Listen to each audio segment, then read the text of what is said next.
30 years ago, on October 3, 1993, the Battle of Mogadishu happened. It is also known as the Battle of the Black Sea by the U.S. veterans who took part in it, or Day of the Rangers by the Somalis, and is popularized as Black Hawk Down. Ridley Scott directed the film Black Hawk Down, an adaptation of Mark Bowden's book of the same title. The name Black Hawk Down emanated from the radio call following the shooting and the ultimate fall of the U.S. war aircraft called Black Hawk. A revered war film based on a true historical event, Black Hawk Down earned 2 Oscars, but unfortunately for Scott, he failed to win the Best Director award for the second successive time despite being nominated. The other time being with his Oscar-sweeping Gladiator the previous year.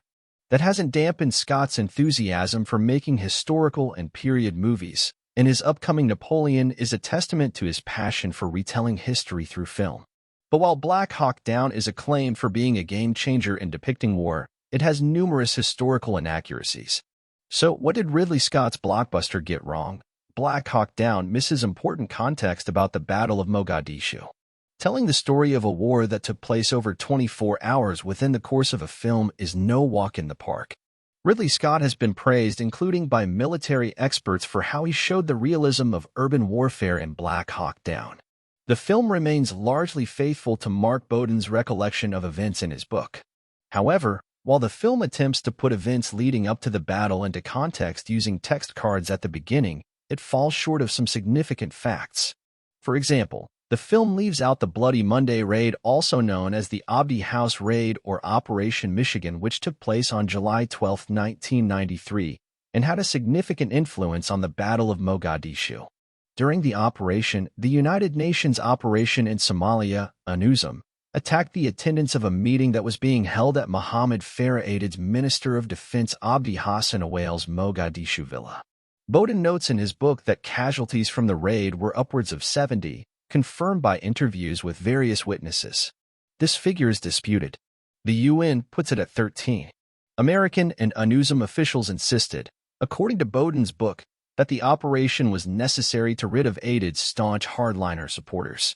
Bowden, many local and foreign journalists, including American war correspondent Scott Peterson, in his book Me Against My Brother, At War in Somalia, Sudan, and Rwanda, as well as justice organizations like Human Rights Watch, disputed the claims, stating that the meeting was by clan elders meant to convince Aidid's political party to make peace with UNUSM.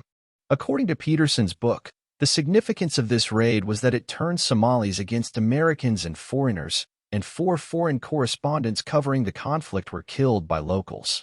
In the film, the locals' rage toward American troops is vivid, with their feelings on display in the scene where the Black Hawk is shot down.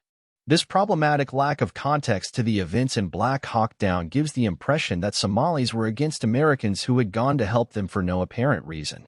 Another contextual misrepresentation in the film is the killing of Pakistani soldiers by Aidid's militia as depicted in the texts at the beginning of the film.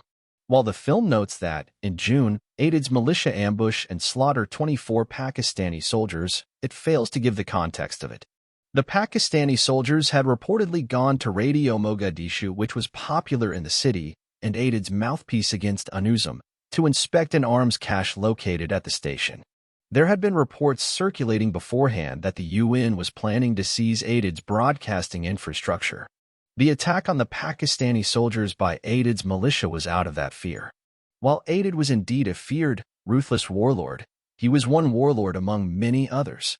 His portrayal of the murder of the Pakistani soldiers without this context demonizes Aidid as the sole villain responsible for Somali problems and shows his men as savages who kill for nothing. This is further enhanced in the opening sequence of the film, which shows Aidid's malicious shooting at benefactors of food aid. At the time of Black Hawk Down, President George Bush-sanctioned U.S. personnel had already helped alleviate the starvation problem and handed over the program to the UN. The latter in the film particularly misleads that the American soldiers' mission leading to the Battle of Mogadishu was intended to stop Aidid from interfering with food aid for starving citizens. Yet the goal of the mission was to arrest or kill Aidid following his involvement in attacking UN peacekeepers. It is this misrepresentation of facts that has led some to criticize the film as a one-sided, American aggrandizing, rewriting of history.